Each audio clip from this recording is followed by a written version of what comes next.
Hello and welcome to all. Mrityunjay Mishra के इस online platform पे एक बार पुनः आप सबका स्वागत है। अभी तक के इतिहास के इस एपिसोड में हम लोगों ने बाबू बात कर ली है बाबर की, बाबर के बाद हुमायूं की, हुमायूं के बाद शेर शाह सूरी की, शेर शाह सूरी को पढ़ने के बाद हम लोगों ने पढ़ लिया था अकबर के बारे में। आज हम लोग इतिहास का एक बड़ा महत्वपूर्ण, बड़ा शानदार और बहुत जानदार टॉपिक देखने का प्रयास करेंगे, जिसे हम लोग इतिहास में जहांगीर के नाम से जानते हैं। तो हेडिंग डालेंगे जहांगीर। अकबर के एपिसोड में हमने बताया हुआ था, तो अब तक के एपिसोड में क्या हुआ था उसको देख लेते हैं कि अकबर को बहुत लंबे समय तक संतान नहीं हो रही थी, तो शेख सलीम चिश्ती के आशीर्वाद से 30 अगस्त 1569 को बाबू एक बेटा पैदा हुआ, जिसे हम लोग सलीम के नाम से जानते हैं। तो आज इन्हें सलीम मियाँ की कहानी को हम लोग पढ़ेंगे, जिसे बॉलीवुड में फिल्माया गया है मुगले आजम में। चाहे तो आप देख सकते हैं सलीम और अनारकली की प्रेम कथा को। तो आज कुछ ऐसी प्रेम कथाओं और इतिहास के महत्वपूर्ण चीज़ों को देखने का प्रयास करेंगे। आइए शुरू करते हैं इस वीडियो लेक्चर को। हेडिंग डालेंगे जहांगीर। जहांगीर का जो टाइम पीरियड रहा है 1605 से 1627। अकबर की जब अतिसार से मृत्यु हो जाएगी, अकबर की मृत्यु के पश्चात जहांगीर गद्दी पर बैठेगा और शासन करना प्रारंभ करेगा। क्या क्या महत्वपूर्ण प्रश्न बन सकते हैं जहांगीर से, उसको थोड़ी देर में हम लोग समझ लेंगे। तो क्या क्या बात होगी, सबसे पहला पॉइंट लिखेंगे। सबसे पहली बात पूछी जा सकती है कि जहांगीर का जन्म कब हुआ है, तो लिखेंगे 30 अगस्त 1569 को। 30 अगस्त 1569 ईस्वी को इसका जन्म हुआ है। यदि आपसे कोई पूछे कि इसका बचपन कहाँ पर बीता है, तो इसका बचपन बीता है शेख सलीम चिश्ती के मकबरे पर इसका बचपन बीता है। अगला प्रश्न पूछा जा सकता है बाबू कि इनके पिता का नाम बताएं, तो जहांगीर के पिता का नाम बता देंगे अकबर। इनकी माता का नाम यदि आपसे कोई पूछे तो माता का नाम बता देंगे जोधाबाई। इन्हीं अकबर और जोधाबाई से, अब जोधाबाई को लेकर के कई बार परेशान हो जाएंगे कि अभी आगे चल करके जगत गोसाई आएंगे, उनको भी जोधाबाई। तो हमने अकबर के वीडियो में बताया था कि स्पेशली ये टाइटल हुआ करता था। तो अकबर और जोधाबाई से 30 अगस्त 1569 को एक बेटा पैदा हुआ, जो कि शेख सलीम चिश्ती के आशीर्वाद से पैदा हुआ। तो यदि आपसे कोई पूछे कि इसके बचपन का क्या नाम हुआ करता था, तो बचपन का नाम बाबू इसके था सलीम। अगला प्रश्न बन सकता है, जब सलीम स्पेशली 1569 में पैदा हुआ, जब 12 वर्ष की उम्र में पहुंचा, तो इसे काबुल में भेजा गया काबुल विजय के लिए, काबुल पे अभियान करने के लिए। और 12 वर्ष की आयु में ये बहुत सफल अभियान करके आएगा, जिससे अकबर अपने इस बेटे से बड़ा खुश होगा और 12,000 की इसको मनसबदारी प्रदान करेगा। तो पूछा जा सकता है, मतलब जहांगीर अभी राजा नहीं बना है, राजा बनने से पहले भी कुछ स्थिति परिस्थिति को देख सकते हैं। कब अभियान करेगा? काबुल अभियान इसका राजा बनने से पूर्व का है। काबुल अभियान पर इसको भेजा था अकबर ने। किस सन में गया है बाबू? 1569 में पैदा हुआ है। जब मात्र यह 12 वर्ष की आयु में होगा, तो यह काबुल अभियान पर जाएगा 1581 ईस्वी में। काबुल अभियान को सफलतापूर्वक जीत लेगा और सफलतापूर्वक जीतने के पश्चात जहांगीर को 12,000 की मनसबदारी, 12 साल के थे, इस बात को ध्यान रखेंगे, 12,000 की, उसी में 3 जीरो बढ़ा देंगे तो 12,000 की मनसबदारी इनको मिल जाएगी।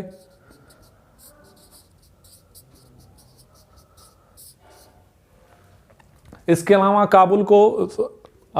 सलीम को अकबर के द्वारा भेजा गया मेवाड़ विजय के लिए। मेवाड़ विजय के लिए ये आगे चल करके जाएगा नहीं और ये वापस आ जाएगा इलाहाबाद।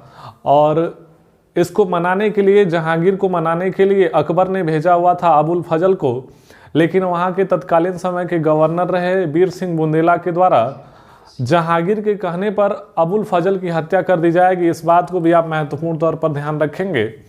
इसके अलावा और जहांगीर से क्या क्या प्रश्न बन सकते हैं? जब 1605 में मृत्यु हो गई अकबर की, तो 3 नवंबर 1605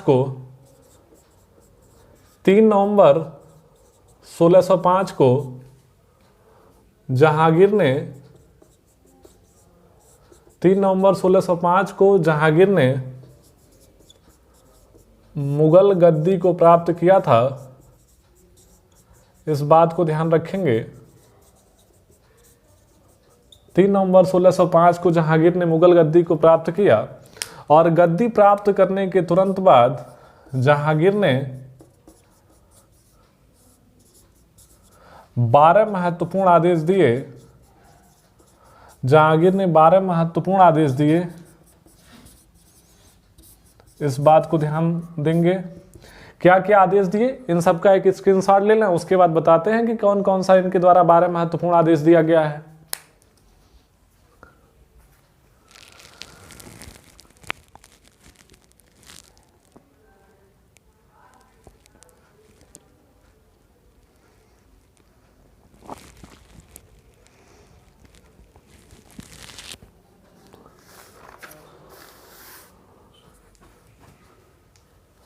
चलिए देखते हैं बाबू, इसका स्क्रीनशॉट ले लिए होंगे तो इसको मिटा देते हैं, फिर आगे देखते हैं कि जहांगीर ने 12 कौन कौन से महत्वपूर्ण आदेश दिए हैं।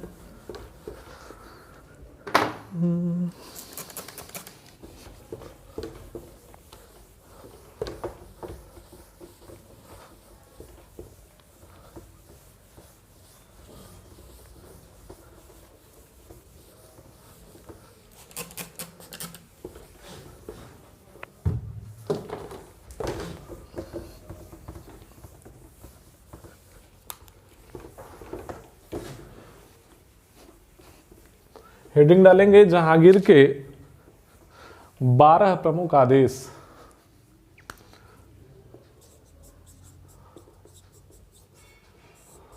जहांगीर के प्रमुख आदेश।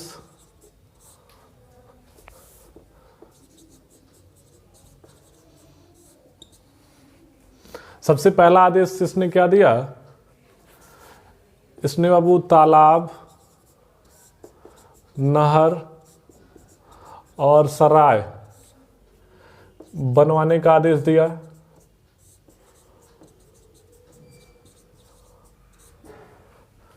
इसके अलावा दूसरा, जो दंड स्वरूप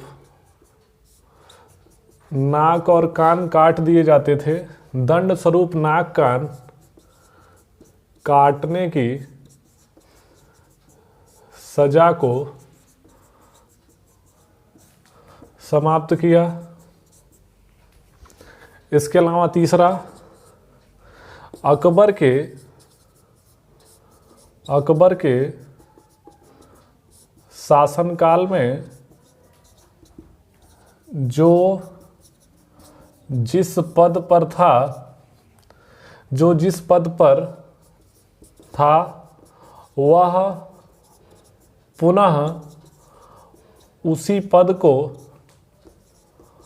वह पुनः उसी पद को प्राप्त करेगा। इसके अलावा इसने कौन सा आदेश दिया बाबू, इसके अलावा चौथा लिखेंगे, इसने तमगा कर को समाप्त कर दिया।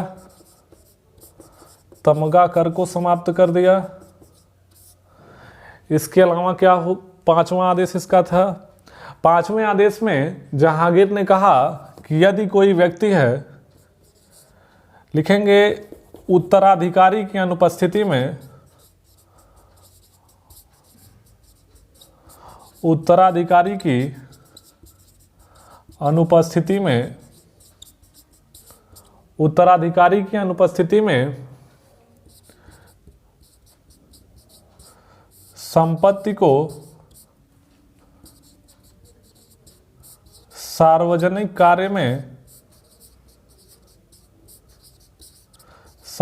कार्य में लगाया जाएगा।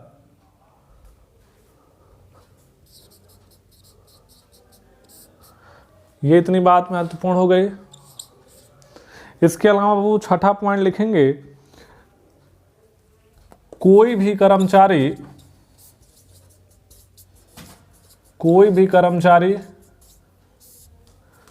किसी भी जगह पर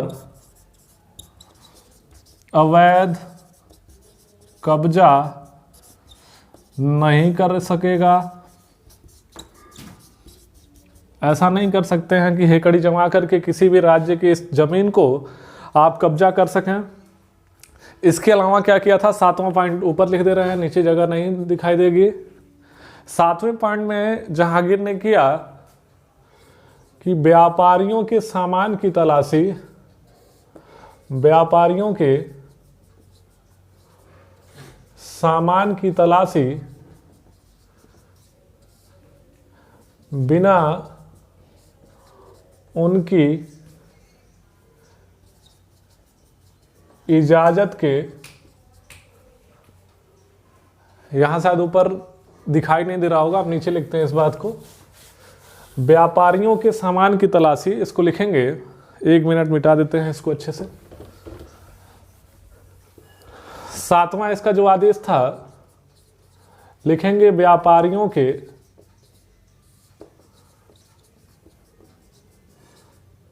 सामान की तलाशी बिना उनकी अनुमति के नहीं ली जा सकेगी। मस्त आदमी था, ठीक है। ये 7 पॉइंट नोट कर लें, इसके बाद आगे की बातों को देखते हैं। चलिए स्क्रीनशॉट इसका यदि ले लिए होंगे बाबू तो इसको हम मिटा देते हैं, फिर आगे बात बताते हैं आपको। 7 पॉइंट ये नोट कर लिए होंगे, 5 पॉइंट और है उसको देख लेते हैं। उसके बाद जहांगीर के आदेश आपके समाप्त हो जाएंगे। उसके बाद जहांगीर एक ऐसा व्यक्ति था जिसको बड़ा जल्दी प्रेम हो जाया करता था। तो जहांगीर की कुछ प्रेमिकाओं और पत्नियों के नाम देख लेंगे, जहांगीर के बेटों के नाम देख लेंगे।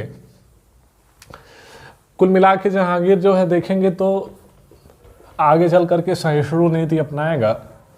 यद्यपि इन्होंने भी कुछ कम मंदिर को नहीं तोड़ा है, लेकिन शराब शबाब और चित्रकारी के लिए जहांगीर जाने गए और नूरजहां का इनके जीवन में प्रवेश होने के बाद ये केवल और केवल नूरजहां और चित्रकारी के होकर रह गए। इन्होंने प्रशासन की समस्त जिम्मेदारी अपनी पत्नी नूरजहां को दे दी, जिसे मेहरुनिसा के नाम से जानते हैं। 7 पॉइंट हो गए थे। 8वें पॉइंट को देखते हैं। 8वां पॉइंट था किसानों की जमीन पर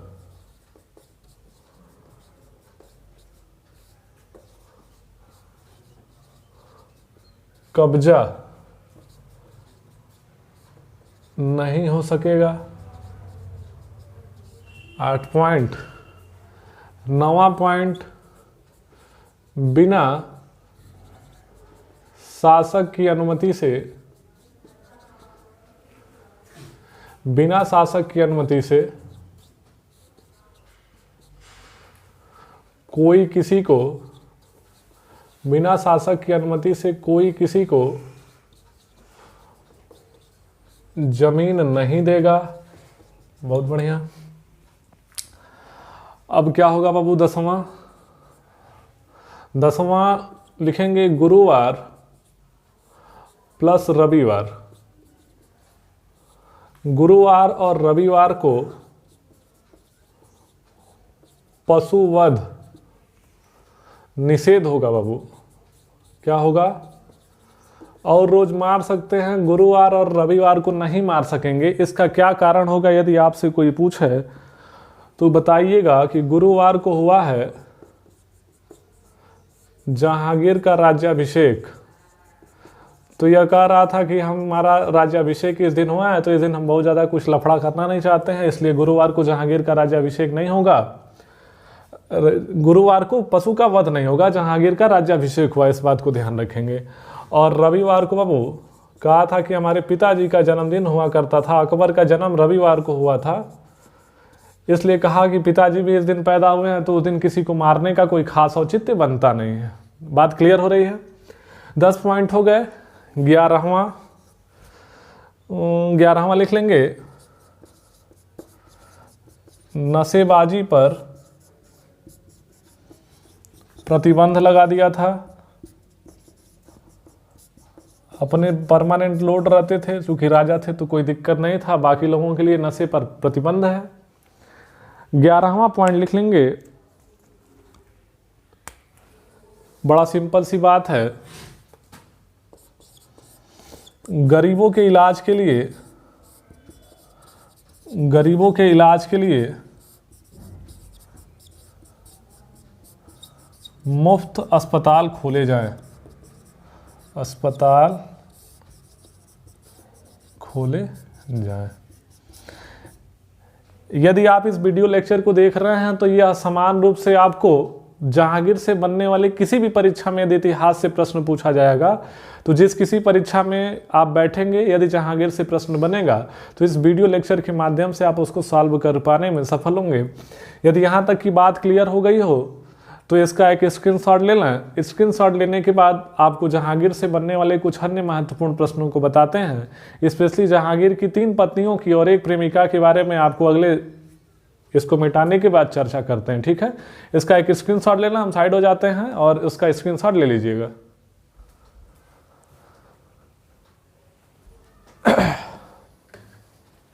चलिए बाबू, इसका स्क्रीनशॉट हो गया हो तो अच्छी बात है, हो गया हो तो बहुत बढ़िया है। इसको मिटा देते हैं, फिर आगे बताते हैं आपको।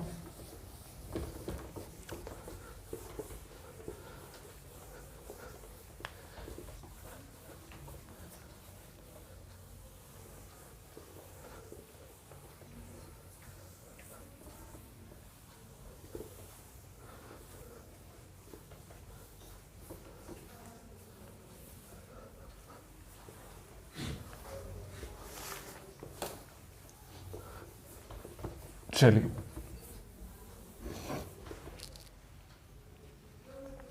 देखेंगे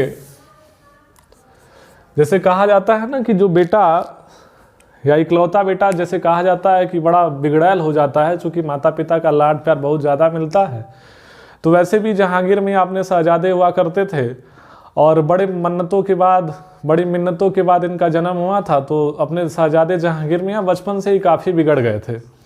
तो जिसको सुधारने के लिए अकबर के जीवन में यदि सबसे बड़ी परेशानी रही तो अपने इसी पुत्र को लेकर के कि वो चाहता रहा कि बेटा इनका किसी तरीके से काबिल हो जाए।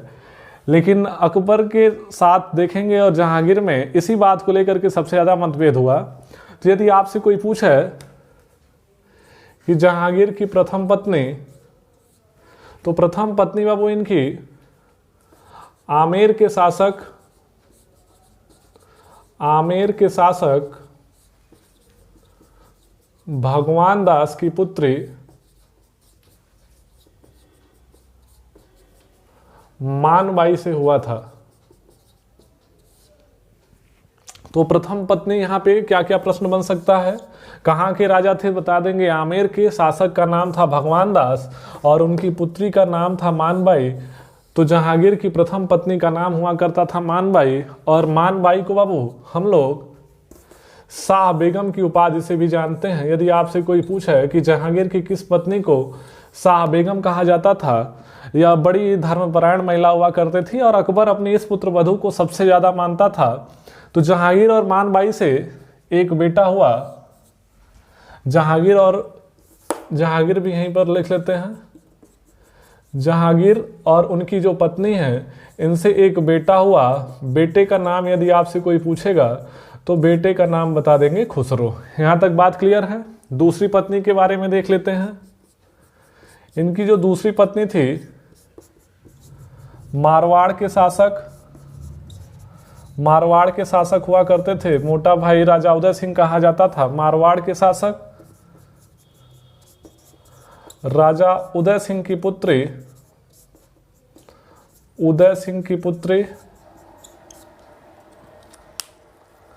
जगत गोसाई।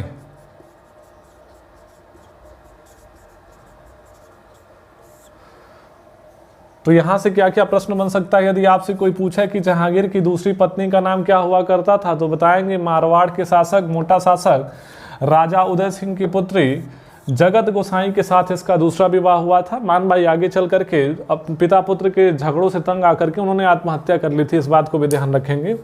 तो इनकी जो दूसरी पत्नी है जिनका नाम है जगत गोसाई, या तो इनको भी टाइटल मिला हुआ है जोधाबाई का, इस बात को आप ध्यान रखेंगे। तो जहांगीर और जोधाबाई से बाबू एक और बेटा हुआ है। इस बेटे का नाम हुआ करता था खुर्रम। यदि आपसे एग्जामिनर पूछा कि यह खुर्रम नाम किसके द्वारा दिया गया है, तो आप बताएंगे खुर्रम नाम इसके बाबा के द्वारा दिया गया है, यानी जहांगीर के पिता के द्वारा दिया गया है। खुर्रम का शाब्दिक अर्थ परीक्षा में पूछा जा चुका है, बिहार पीसीएस में, इस बात को आप ध्यान रखेंगे। खुर्रम का शाब्दिक अर्थ होता है खुशी, और यही खुर्रम आगे चल करके शाहजहां बनेगा, इस बात को भी आप ध्यान रखेंगे। आगे चलते हैं, तीसरी पत्नी के बारे में देखते हैं। तो जहांगीर के शासनकाल में, अकबर के शासनकाल में मूल रूप से ईरानी हुआ करते थे। उनका नाम हुआ करता था मिर्जा गयास बेग। यहाँ पर हम कहानी को समझाते हैं। मिर्जा गयास बेग, तो मिर्जा गयास बेग के बारे में कहा जाता है कि अकबर के शासनकाल में इनके दरबार में आए थे। गलती ये हो गई थी कि अपने साथ अपनी बिटिया को भी लेते आए थे, क्योंकि बात कुछ ऐसी है कि अपने जहांगीर मियाँ को बड़ा जल्दी प्रेम हो जाया करता था। तो जहांगीर मियाँ पहली बार इसको लेकर के अलग अलग किताबों में अलग अलग स्रोत है, बस इसको ऐसे समझने का प्रयास करें कि जब अपने जो जहांगीर हैं, इनकी जैसे ही निगाह मिली मेहरुनिसा से, जो आगे चल करके नूर महल बनी, आगे चल करके उनको नूर जहां कहा गया, जैसे ही निगाह मिली इनको मोहब्बत हो गई बाबू मेहरुनिसा से। इन्होंने इस बात का प्रस्ताव अपने पिता अकबर के पास रखा। मेहरुनिसा के बारे में यह भी कहा जाता है कि सलीमा बेगम की एक दासियों की प्रमुख में हुआ करती थी, और पहली बार हरम में ही जहांगीर ने इनको देखा हुआ था और पहली नज़र में ही दिल दे बैठे थे। पिताजी ऑलरेडी एक मैटर सॉल्व करवाए थे, अनारकली वाला मैटर, वो सब लोग अभी नहीं जानते हैं, तो थोड़ी देर में उसको भी बता देंगे कि क़यामत के दिन भी यदि मुझे अल्लाह पूछे कि मुझे क्या चाहिए, तो मेरे मुंह से एक ही बात निकलेगी, सलीम सलीम सलीम। यदि आप मुगल आजम को देखेंगे तो आपको यह लाइन देखने को मिलेगी। सिलेक्शन के बाद उसको देखिएगा।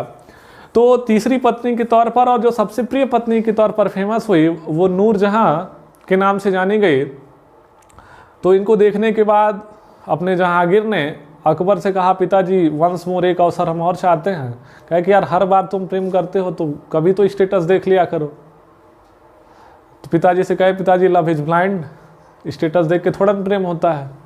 आगे चल करके अकबर ने बताया कि देखें उसका ऑलरेडी एक विवाह हो चुका है, अली कुली बेग या तो शेर अफगान नाम हुआ करता था। पिताजी कहे केवल बात इतनी ही नहीं है, उन दोनों से एक बिटिया भी है, बिटिया का नाम आप ध्यान रखेंगे बाबू, लाडली बेगम है।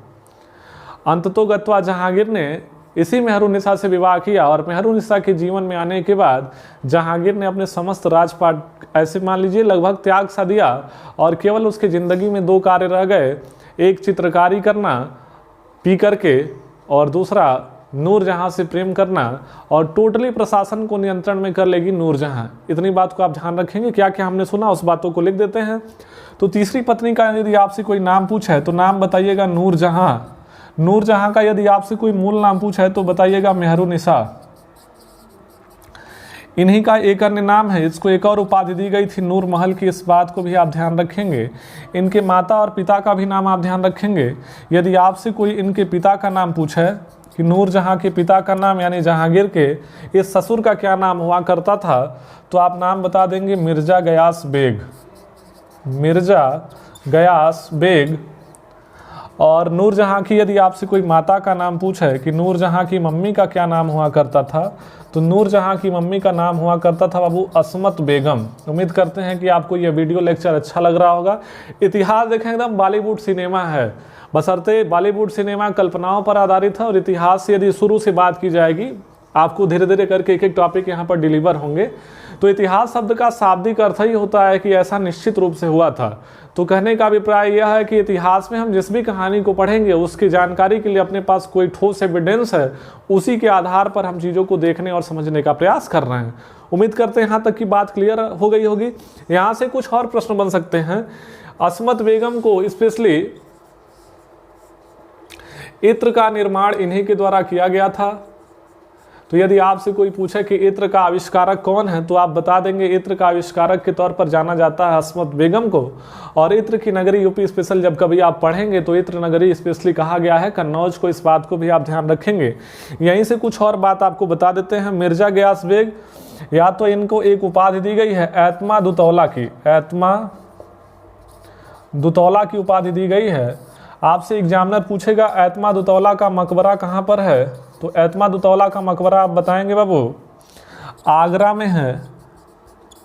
और इस मकबरे का निर्माण किसके द्वारा करवाया गया है, तो आप बताएंगे इस मकबरे का निर्माण नूरजहां के द्वारा कराया गया है, इस बात को भी ध्यान रखेंगे। इसके अलावा एक खास बात यहाँ से और बन सकती है, उस बात को भी आप ध्यान रखेंगे कि इस एतमादुतौला के मकबरे में एक खास विधि का प्रयोग किया गया है। सजावट की एक खास विधि हुआ करती थी। SSC 2018 या 17 के में यह क्वेश्चन पूछा गया था कि एतमादुतौला के मकबरे में किस खास विधि का प्रयोग किया गया है। तो आप यहाँ से बताइएगा कि इसमें एक खास विधि है सजावट की, जिसका नाम है पैत्रा ड्यूरा। पैत्रा ड्यूरा सजावट विधि का प्रयोग किया गया। इसमें आप देखेंगे इस विधि में स्पेशली होता क्या है, मकबरे के दोनों साइड की दीवारों पर कुछ इस तरीके से उत्कीर्ण चित्र और दिए नुमा आकृति में कुछ चीज़ों की सजावट होती है, उसे पैत्रा ड्यूरा कहा जाता है। तो हमने आपको जहांगीर मियाँ के 3 पत्नियों के नाम बता दिए, और बात यदि प्रेमिका की ना की जाए तो ये धोखा होगा। इसलिए जहांगीर की यदि प्रेमिका का नाम पूछा जाए तो आप बताएंगे अनारकली। बड़ी फेमस कहानी है, सलीम के साथ इनका नाम जोड़ता है, और बॉलीवुड में तो इसी पर एक गाना भी लिखा गया कि अनारकली डिस्को चली, क्योंकि अनारकली हकीकत में बाबू एक डांसर हुआ करती थी। और शहजादे की जब वापसी हुई थी तो उसी में एक कार्यक्रम रखा गया था नृत्य का, और उसी नृत्य को आइटम डांसर हुआ करती थी अपने ज़माने की अनारकली। उसी नृत्य को देख करके मोहित हो गए थे हमारे सलीम मियाँ, और पिताजी से कहे कि पिताजी हम इनसे प्रेम करते हैं, इनसे विवाह करना चाहते हैं। और इस कदर पागल हो गए थे अनारकली को लेकर के अंतिम में अकबर को अनारकली को लाहौर में जिंदा चिनवाना पड़ा।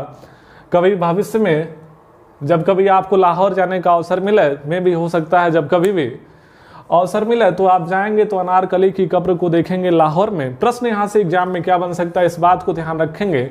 यदि आपसे कोई पूछे सलीम और अनारकली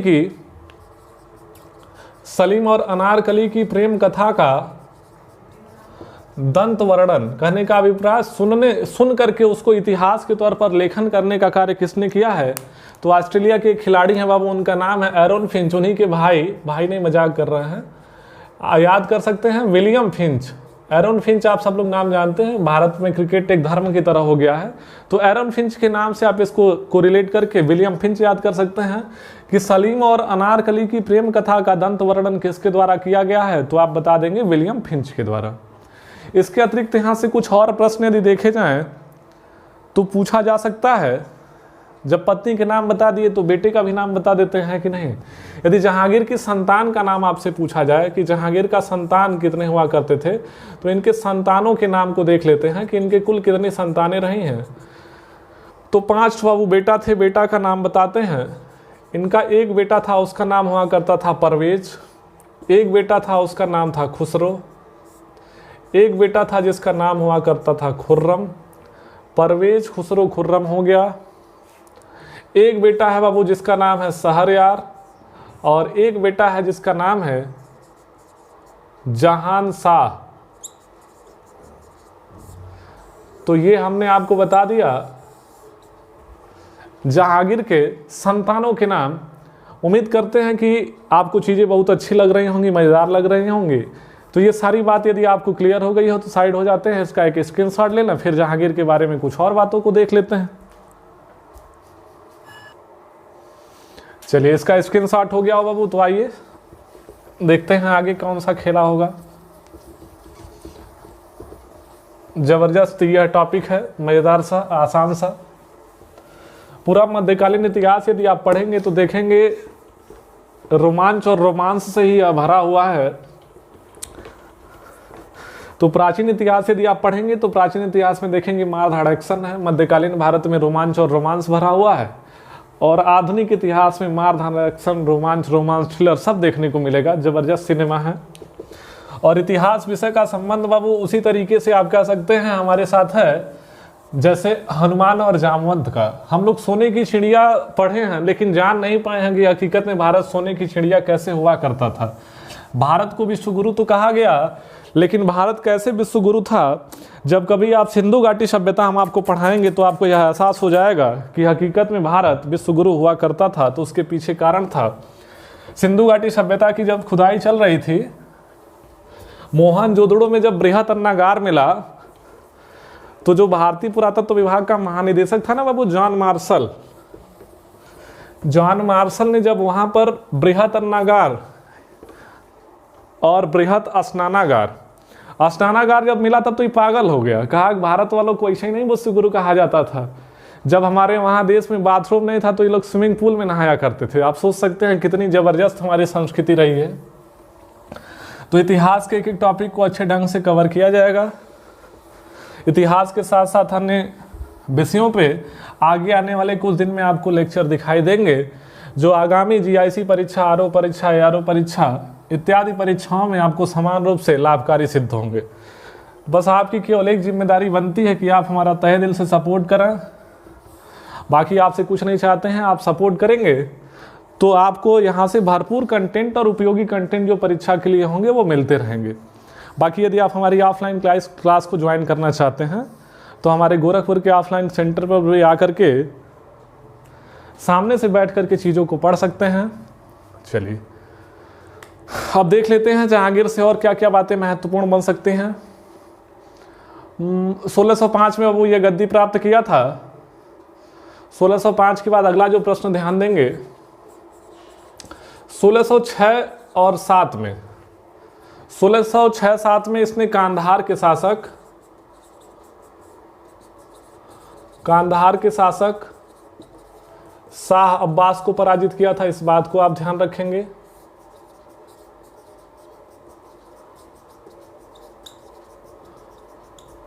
ठीक है, लिखते सुंदर हैं, बस थोड़ा जैसा जल्दी लिख रहे हैं तो मान लीजिए ऐसा हो जा रहा होगा, उतना मैनेज कर लीजिएगा।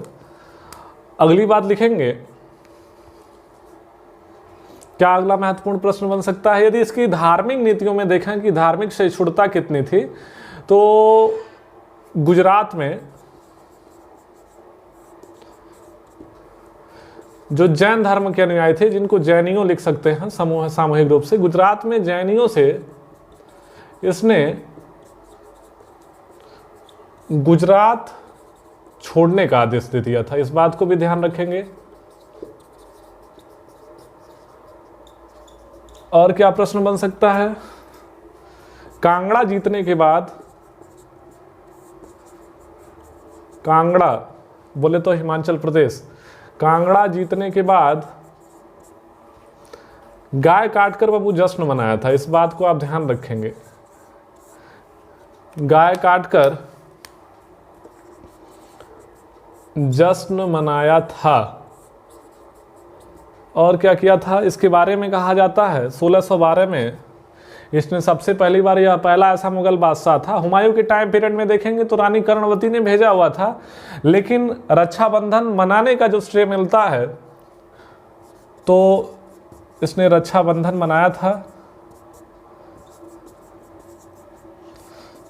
इस बात को भी आप ध्यान रखेंगे। इसके अलावा जो सलमान खान ये कान में कह लीजिए कुंडल पहना करते थे, मतलब पुरुषों के तौर पर, फिर आगे चल करके बड़ा वो फेमस हो गया, तो अपने सलीम मियाँ ही इस कह लीजिए कि कानों में आभूषण पहनने की पुरुषों में परंपरा मध्यकालीन भारत में विकसित की गई। तो जहांगीर के बाद से ही वो परंपरा विकसित हुई। तो लिखेंगे जहांगीर ने कान छिदवाकर आभूषण पहनने का फैशन चलाया। इसके अलावा एक बड़ा महत्वपूर्ण टॉपिक ध्यान से उतर रहा था, लेकिन उसको आप नोट कर लेंगे। जहांगीर बाबू न्याय की जंजीर के लिए प्रसिद्ध हुआ है। जब कभी आप दिल्ली सल्तनत को पढ़ेंगे तो न्याय की जंजीर से एक प्रश्न और बन सकता है, यदि एग्जामिनर यहीं पर हम बात आपको बता देते हैं। जब बाकी कभी इल्तुतमिश को पढ़ाएंगे तो वहाँ पर तो बात आपको लिखवाई देंगे। दिल्ली सल्तनत में वह शासक जो न्याय की जंजीर के लिए प्रसिद्ध हुआ है तो उसका नाम है इल्तुतमिश। इस बात को आप ध्यान रखेंगे, जैसे गुलामों का गुलाम इत्यादि संज्ञा दी गई है। तो जहांगीर न्याय की जंजीर के लिए प्रसिद्ध हुआ है, इस बात को आप ध्यान रख सकते हैं। और इसके अलावा जहांगीर से क्या बात बन सकती है, जहांगीर ने बाबू, जहांगीर हिंदुओं की सहूलियत के लिए, जितने भी प्रश्न आपको बता रहे हैं सब बड़े महत्वपूर्ण हैं, किसी न किसी परीक्षा में पूछे गए हैं। जहांगीर हिंदुओं की सहूलियत के लिए एक हिंदू न्यायाधीश नाम उनका था बाबू श्रीकांत। इस बात को ध्यान रखेंगे, श्रीकांत की नियुक्ति की थी।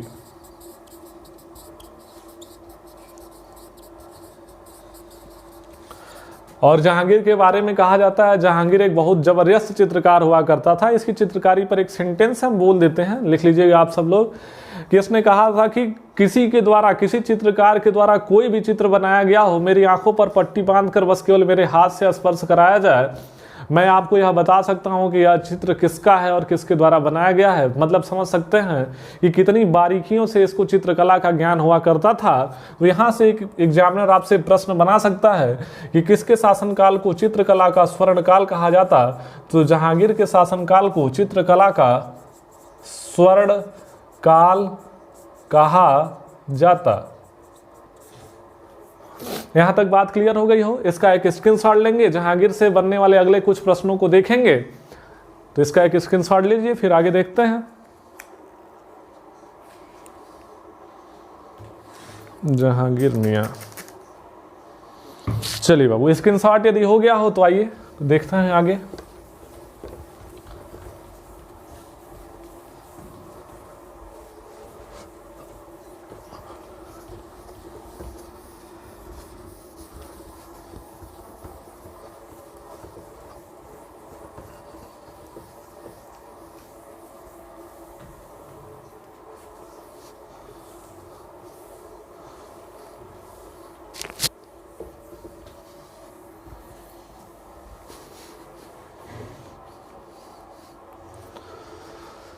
अगला क्या प्रश्न बन सकता है जहांगीर से, इस बात को ध्यान रखेंगे। जहांगीर की जो पत्नी है बाबू नूरजहां, यहां से कुछ और प्रश्न बन सकते हैं। नूरजहां की जो बेटी है, बेटी का नाम है लाडली, लाडली बेगम, और यह बेगम बन जाएंगी बाबू किसकी? लाडली बेगम का विवाह करवा देगी कौन? नूरजहां। चूंकि नूरजहां एक बड़ी महत्वाकांक्षी महिला है, तो ये और इनके जो बादशाह हैं, मतलब अपने सलीम मियां, ये मस्त रहते हैं, पी के परमानेंट बंटी और बबली एकदम लोड है। तो लाडली बेगम का विवाह हो जाएगा जहांगीर के ही पुत्र हैं जिनका नाम है शहरयार। क्या गजब का संबंध है। अब यही बेटा जो है इनका दामाद भी हो जाएगा। तो अब स्वाभाविक सी बात है कि नूरजहां जो हैं, नूरजहां चाहती हैं कि जहांगीर के बाद गद्दी पर बैठे कौन? शहरयार। इसके लिए उन्होंने तमाम प्रकार के षड्यंत्र रचे। चूंकि बड़ा काबिल लड़का हुआ करता था खुर्रम, तो उसकी संभावना प्रबल हो गई थी कि वो जहांगीर के बाद शासक बनेगा, तो उसको कांधार पर अभियान करने के लिए भेजेंगे, लेकिन वह कांधार जाएगा नहीं। कांधार न जाकर के वो चला जाएगा दक्कन भारत में, दक्कन भारत में जाकर के वो विद्रोह कर देगा। ये सारा कुछ हम लोग देखेंगे जब शाहजहां को पढ़ा जाएगा। विद्रोह करने के बाद भेजा जाएगा और महावत खां जाकर के विद्रोह को नियंत्रण में करेंगे। ये सब महावत खां और परवेज को स्पेशली कह लीजिए विद्रोह को नियंत्रित करने के लिए भेजा गया था। इन लोगों ने विद्रोह को नियंत्रण किया। तो शहरयार शासक बने, यह इच्छा हुआ करती थी नूरजहां की। आगे चल करके यदि यहाँ से कोई प्रश्न पूछे तो इस बात को ध्यान रखेंगे। यहाँ से एक बहुत बढ़िया प्रश्न आया कि किसको मुगल काल में किसको बलि का बकरा कहा गया है? बेचारा बेफिजूल का मार दिया गया। बलि का बकरा यदि आपसे कोई पूछे कि किसको कहा गया है, तो खुसरो का बेटा हुआ करता था। इस बात को आप ध्यान रखेंगे। खुसरो का बेटा हुआ करता था जिसका नाम था दारबक्स। खुसरो का बेटा हुआ करता था जिसका नाम है बाबू दारबक्स। दारबक्स कौन है? खुसरो का बेटा है। इस बात को भी आप ध्यान रखेंगे। खुसरो का बेटा है दारबक्स। दारबक्स को बलि का बकरा कहा गया है। कहानी कुछ ऐसी थी कि जब जहांगीर की मृत्यु हुई, जहांगीर की जब मृत्यु होगी तो जहांगीर की मृत्यु के समय शाहजहां जो है बाबू वो दक्षिण भारत में है और अपने जो शहरयार मियाँ है, शहरयार मियाँ पंजाब में है। तो मृत्यु के समय अब शहरयार को यह आमंत्रित किया जाएगा, न्योता दिया जाएगा कि आइए अब गद्दी को संभालिए। ऐसी स्थिति में शहरयार भैया कहे कि हम पंजाब में एकदम मस्त हैं, मौज में, कोई दिक्कत नहीं है। तो ये हुआ कि अभी इनको समझाया जाएगा, तब तक गद्दी खाली न रहे, किसी न किसी को बैठा दिया जाए। तो इसी खुसरो के बेटे दारबक्स को बैठाया जाएगा। और जैसे ही जहांगीर की मृत्यु ये फिल्म में एंट्री होगी बाबू शाहजहां की, खुर्रम वही शाहजहां के नाम से जाना जाएगा, वहां से भागते हुए आएगा और दारबक्स को बाबू चीर करके कहानी समाप्त कर देगा और पुनः वह मुगल गद्दी को प्राप्त करके जो उसकी मंशा रही उसमें सफल हो जाएगा। तो अगला जो शासक बनेगा शाहजहां बनेगा। शाहजहां इसी तरीके से शासक बना हुआ था। कह लीजिए कि शहरयार को बनाने चाहती थी, लेकिन शहरयार पंजाब में संतुष्ट हो गया। इतनी बात यदि क्लियर हो गई हो तो जहांगीर से बनने वाले कुछ और प्रश्नों को देख लेते हैं।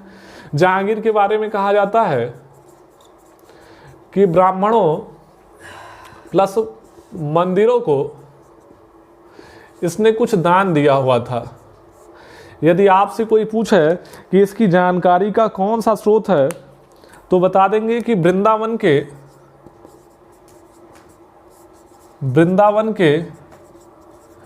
चैतन्य संप्रदाय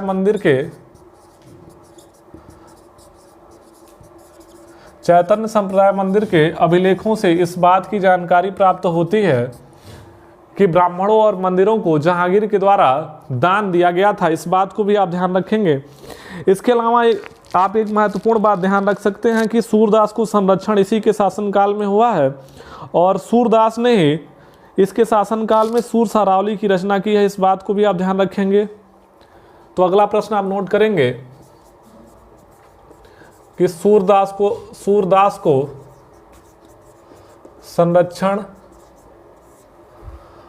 और क्या लिख सकते हैं, और सूरदास के द्वारा सूर सारावली की रचना, ये एक महत्वपूर्ण पॉइंट होगा। इसके अलावा अगला महत्वपूर्ण पॉइंट देख सकते हैं कि अजमेर के बाराह मंदिर की मूर्ति को इसने तालाब में फेंक दिया था। अजमेर के वाराह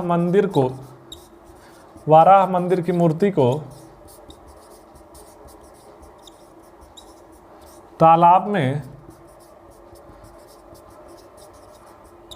फेंक दिया। इसके अलावा जहांगीर से बनने वाले प्रश्नों में यदि आपसे कोई पूछे तो और क्या बात बन सकती है।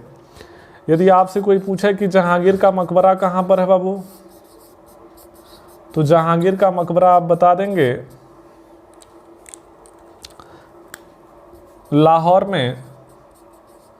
एग्जामिनर और अंदर जाएगा तो पूछ सकता है लाहौर में कहाँ, तो बताएंगे शहादरा में। पूछेगा किस नदी के तट पर, तो बताएंगे रावी नदी के तट पर। और क्या पूछ सकता है यहाँ पर, किसके द्वारा इसका निर्माण कार्य हुआ है। निर्माण कार्य किसके द्वारा हुआ है, तो बता देंगे नूरजहां के द्वारा।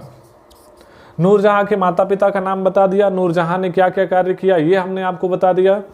इसके अलावा इसके शासनकाल के सिक्कों पर देखेंगे, इस बात को भी ध्यान रखेंगे कि सिक्कों पर जहांगीर के साथ नूरजहां की तस्वीर का अंकन मिलता है, चित्रण मिलता है। इस बात को भी आप ध्यान रखेंगे। तो जहांगीर से बनने वाले जहांगीर के बाद अगले एपिसोड में हम लोग देखेंगे किस तरीके से राजा बनेगा शाहजहां। तो देखने, जानने और समझने के लिए बने रहिए हमारे साथ। अगले एपिसोड में पुनः इसी समय मुलाकात होगी। यदि आपको यह हमारा वीडियो लेक्चर अच्छा लग रहा हो, कोई गिला शिकवा शिकायत हो, तो कमेंट बॉक्स में आकर के कमेंट करें, वीडियो को लाइक करें, शेयर करें, सब्सक्राइब करें। आप सबका बहुत बहुत धन्यवाद। जय हिंद।